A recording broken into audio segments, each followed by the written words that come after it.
Koliko ste hvaležni svoji mami za to življenje, ki vam ga je dala?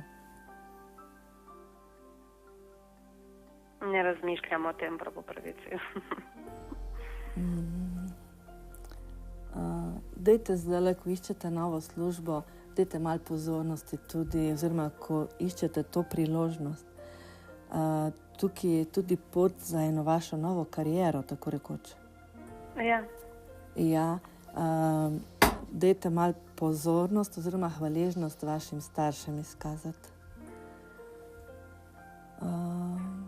Ker je zelo pomembno pri tej vaši odločitvi. V teh blokadah sta se začutila oba, in oče in mama.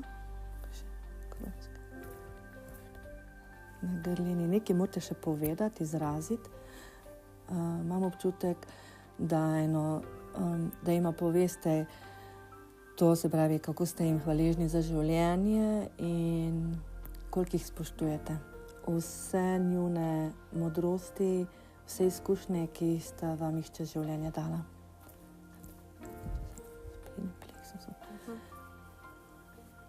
Včasih želite biti bolj pametna, ko so vaši starši.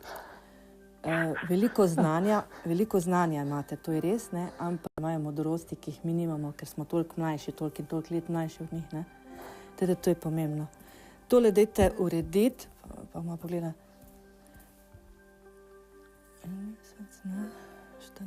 3 tedne. V roku 3 tednov lahko pričakujete pa odgovor. Dajte tole urediti. Mal je še problem, ne?